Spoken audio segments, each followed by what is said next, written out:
As we covered at the top of last night's show, Harvard University is the first university in the United States to just flatly and publicly refuse to capitulate to the Trump administration's blitzkrieg against academia. Trump has been threatening to weaponize federal funding against any college or university that won't roll over and let him essentially take over the administration of the school and even its academic curriculum. He's thus far canceled or frozen funding to 6 of the 8 schools in the Ivy League and 1 school in the Big Ten. Columbia was the first school that Trump targeted. Columbia obviously made some concessions and therefore sort of set its fate in motion.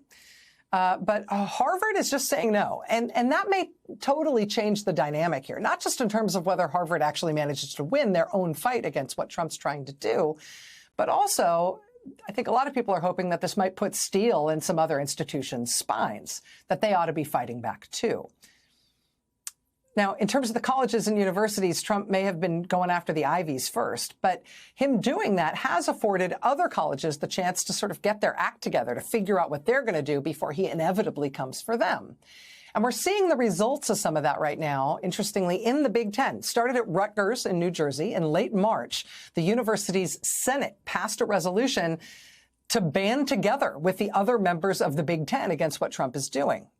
The resolution calls for establishing a mutual defense compact, which in part calls for participating institutions to make available at the rest of the institution under direct political infringement the services of their legal counsel, governance experts, and public affairs offices to coordinate a unified and vigorous response. Then we saw the University of Nebraska at Lincoln, their faculty senate, voting to adopt the same resolution. And then so did the faculty council at Indiana University at Bloomington. So that's 3 of the Big Ten schools, which, not to confuse things, but even though they're called the Big Ten, it currently consists of 18 schools. Joining them is UMass Amherst, which is not a Big Ten school, but they're applying that same concept to call for a public and land-grant university mutual academic defense compact. So we've got Harvard leading on their own after almost all the other Ivies were targeted, right? Now we've got the other institutions, the other higher education institutions in the country who know that Trump is coming for them, realizing that you can see it coming, and the way to do it is not to fight on your own, to be prepared and to get organized and to make sure you're not fighting alone. I mean, Fighting Authoritarianism 101 says don't fight alone. Whether you organize, along athletic conferences or academic rivalries or being a bunch of colleges along the same interstate, whatever organizing principle you choose, get together.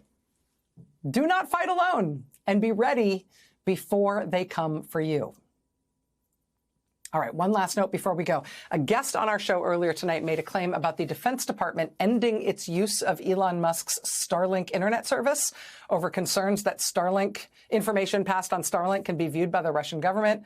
That is an assertion that was made by our guest, but we should note we have not found any evidence that the Defense Department has stopped using Starlink over those types of security concerns. If we learn more, we will tell you more.